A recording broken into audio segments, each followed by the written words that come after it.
After the drafting of the Declaration of Independence by Thomas Jefferson, the Second Continental Congress got together in Philadelphia to debate this independence in this draft on July 1st of the year 1776. Remember, this is about 4 months after the British had abandoned Boston, and Washington had put the cannons towards the troops in Boston, and they had left. Okay, so emotions are extremely high during this time, and there's going to be many varying opinions that were present.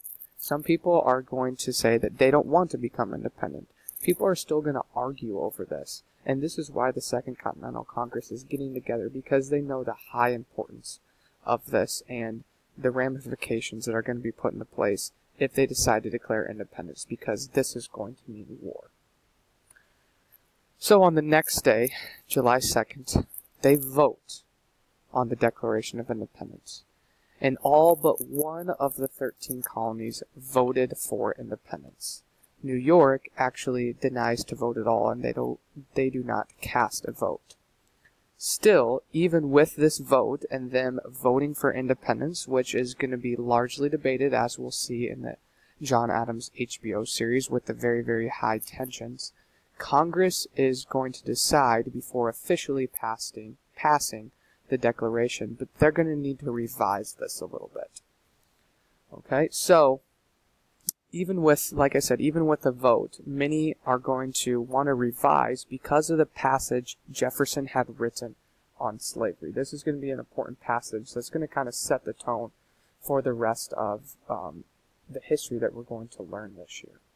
So in discussing this passage over slavery that was going to be discussed by the Second Continental Congress, Jefferson had stated in the Declaration, and he had charged the king with violating the sacred rights of life and liberty of a distant people by carrying them into slavery.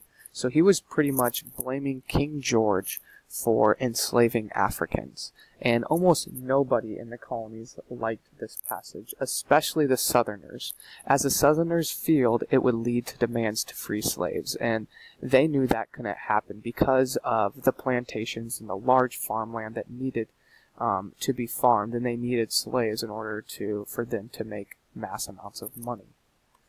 Northerners also were worried about this because merchants benefited from the slave trade in the northern colonies, and they thought these people might be offended by this as well. Even delegates that opposed slavery, so they didn't think slavery was right to do at all, they still felt that this was unfair to blame the king for enslaving Africans. So you can see kind of the perception of slavery from our founding fathers at this time. Even Jefferson put that in there, and he was actually an owner of slaves as well, that many people were kind of really hesitant to get into this debate right now. They wanted to focus on solely the colonists and breaking away from Great Britain. They didn't want to bring slavery into this debate at all. Therefore, it's important to understand that this passage was removed because at this time it was an unimportant issue in the colonies. Finally, Independence Day came. On July 4th, delegates approved of the final version of the Declaration of Independence without the passage of slavery in it. This was officially signed and documented on July 4th, 1776.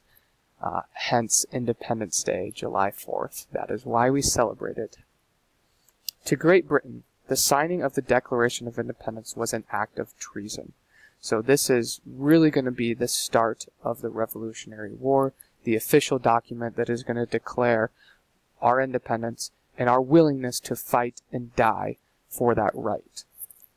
Everyone that signed this, including John Adams, Thomas Jefferson, John Hancock, Sam Adams, everyone that signed knew they were committing this act of treason and could easily be hung if the colonists could not win their freedom. This was literally a life or death scenario, as Patrick Henry stated earlier when discussing the Intolerable Acts. The signees knew that if they didn't win, their lives were going to be lost. Officially, this is the start of the Revolutionary War. Here is a photograph of the signing of the Declaration of Independence. You might have seen this picture before.